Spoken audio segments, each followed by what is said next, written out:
The night over Kyiv began like any other, cold, tense, and eerily quiet. But just after midnight, the silence shattered. A shrill air raid siren pierced the darkness, echoing through empty streets and across the Dnipro River. Within minutes, the calm sky ignited with streaks of orange fire. Missiles, rockets, and anti-air flares painted the horizon in chaos. It was as if the heavens themselves were raining flames. A fire rain that signaled the beginning of something, far greater than another night attack. Inside underground shelters, mothers clutched their children close, whispering prayers as explosions thundered above. The ground trembled with each impact. Mobile phones glowed in shaking hands, screens flashing with messages, "Take cover, do not go outside." For the people of Ukraine, fear was no longer new, but this night felt different. It felt like history was turning a page written in fire.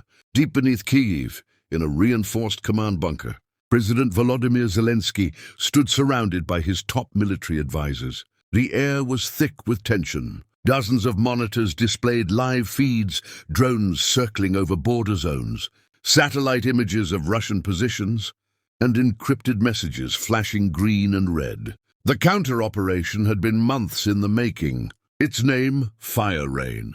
Zelensky's face was stern, lit only by the blue glow of the screens. "They keep striking our cities," he said, his voice low but steady. "They believe we will never respond. Tonight we prove them wrong." His generals nodded in grim agreement. Orders were given. Within moments, Ukrainian drone operators, hundreds of kilometers away, launched a wave of precision strikes targeting Russian ammunition depots, fuel storage facilities, and radar installations near Belgorod and Bryansk. Above ground, the results appeared almost instantly. Fireballs erupted in the distance, lighting up the borderlands like a line of burning suns. Russian early warning systems came alive, scrambling to respond. But it was too late for several key positions. As reports poured in, Zelensky closed his eyes for a moment. Silently aware of what this meant, Ukraine had crossed the threshold. There was no turning back now. Meanwhile, across Europe, leaders were jolted awake by urgent calls. Satellite networks buzzed and international news flashed the headline, "Ukraine launches cross-border strikes. Fire rain begins." The world once again held its breath. By dawn, the underground command center in Kyiv was alive with motion. Generators hummed softly, monitors flickered with data streams, and the air buzzed with the tension of history in the making. Ukraine's counterstrike, Operation Fire Rain, had entered its second phase. What began as a desperate retaliation was now a calculated strategic offensive. President Zelensky stood beside General Valery Zaluzhny, both men staring at a large digital map projected on the wall. Red and blue markers blinked like heartbeat signals, each representing drone squadrons, missile batteries, and target zones. Reports flowed in rapidly. "Confirmed impact at Belgorod fuel base," said an officer. "Secondary explosion detected in Bryansk." "The depot's gone." Zelensky nodded, his jaw tight. "Good, every strike delays their advance. But no civilian zones, understood? This is not revenge. This is survival." The general gave a firm nod, though everyone in the room knew how fragile that line was. One miscalculation could ignite a wider war. Still, hesitation was no longer an option. The Russians had pounded Ukraine's power grid, hospitals and schools for months. The nation had bled enough. Outside, Kyiv's skyline glowed dimly through dust and smoke. Anti-air defenses still roared intermittently, but people were back on the streets, determined, defiant, and unwilling to bow. Across the country, thousands of soldiers and volunteers watched the president's speech replay on mobile screens. His message was simple: Ukraine will stand. We will not live in fear. Meanwhile, thousands of kilometers away, the reaction in global capitals was immediate and divided. In Washington, Secretary Blinken held an emergency conference with NATO allies. "Ukraine is asserting its right to self-defense," said the Polish delegate. But others feared the spark of a broader confrontation. "If Russia retaliates harder, NATO will be forced to intervene," warned the German representative. Back in Kyiv, Zelensky briefly stepped away from the chaos to his small office. On his desk was a framed photo of his wife and children. He stared at it, weary-eyed but resolute. "May this end the war," he murmured softly, "not feed it." As he returned to the operations room, another report came in. Russian bombers were mobilizing. The storm he had unleashed was now returning. Yet in that moment, Zelensky's expression hardened. "Then let it come," he said quietly. "Ukraine will face the fire, and we will not fall." In Moscow, dawn broke under a grey, tense sky. Inside the Kremlin's Situation Room, the atmosphere was electric with anger and disbelief. High-ranking generals, intelligence chiefs, and government ministers gathered around a massive circular table. Digital maps displayed glowing red circles, marking explosions across Belgorod, Bryansk, and Kursk, all the result of Ukraine's overnight operation. Via rain, President Vladimir Putin sat at the head of the table, silent and motionless as reports poured in. 5 ammunition depots destroyed, 3 fuel stations burning, and communications disrupted, General Gerasimov reported grimly. Civilian areas were avoided, but the psychological impact is immense. People are panicking. Putin's eyes narrowed. "They've struck Russian soil," he said, his tone icy. "This will not go unanswered."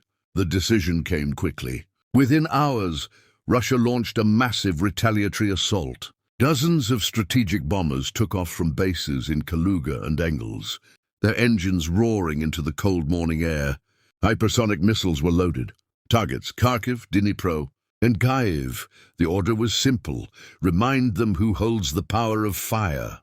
As the missiles left their silos, air raid sirens once again screamed across Ukraine. The night sky turned red and white, streaked with burning trails. In Kharkiv, explosions shattered apartment blocks and power stations. In Dnipro, a hospital narrowly escaped destruction when Ukrainian air defenses intercepted a missile mid-air, scattering debris like sparks. Civilians hid in metro tunnels, some praying, some crying, others simply staring in silence. They had seen this before, but the intensity was new, merciless. The retaliation was not just military.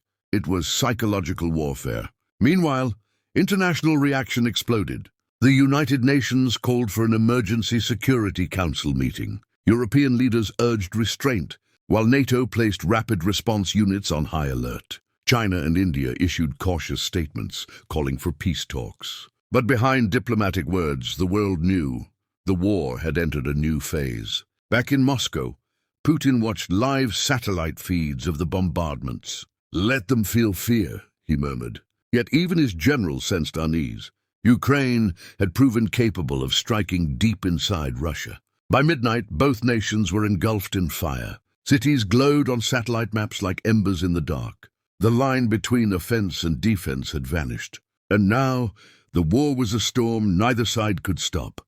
3 days later, the world stood still. Across continents, from Washington to Warsaw, from Beijing to Berlin, every news channel replayed the same haunting footage: cities glowing under the light of explosions, burning skies over Eastern Europe, and terrified families sheltering underground.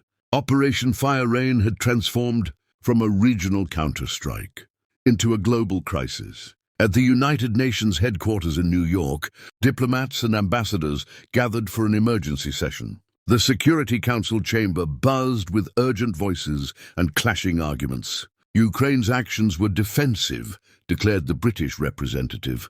No nation can remain silent while its civilians are attacked. The Russian ambassador slammed his hand on the table. "This was an act of aggression on Russian territory. Our sovereignty has been violated." The tension inside the hall was suffocating. Je suis sous a political storm mirroring the one raging across the skies of Europe. Meanwhile, in Kyiv, President Zelensky addressed the nation from the dimly lit presidential bunker. The camera caught the exhaustion in his eyes, but his voice was steady. "We did not start this war," he said, "but we will finish it standing. The fire they send will not break us. It will forge our freedom." His words echoed through airwaves across the globe, stirring both admiration and fear. In Moscow, President Putin appeared on national television, promising decisive justice and warning of new, strategic responses. The phrase sent shivers through NATO headquarters. where analysts quietly discussed the possibility of nuclear escalation. Military satellites tracked unusual movements near Russian missile bases, while NATO air forces quietly went on heightened alert. Protests erupted across Europe, crowds holding signs reading "Stop the Fire Rain" and "Peace before Ashes," but even as citizens demanded calm, the machinery of war continued to turn. Supply convoys rolled through Poland toward Ukraine, and Russian reinforcements massed near Belgorod. In the dark hours of the fourth night, new explosions flared along the border. The war had become a chain reaction, one spark igniting another, neither side willing to yield. Above the blackened cities, the sky glowed red once more, reflecting the fury of nations and the fear of humanity. The world watched helplessly, realizing that this was no longer just a war between two countries. It was a warning to all. The fire rain had fallen, and now the fate of peace itself hung in the smoke-filled sky.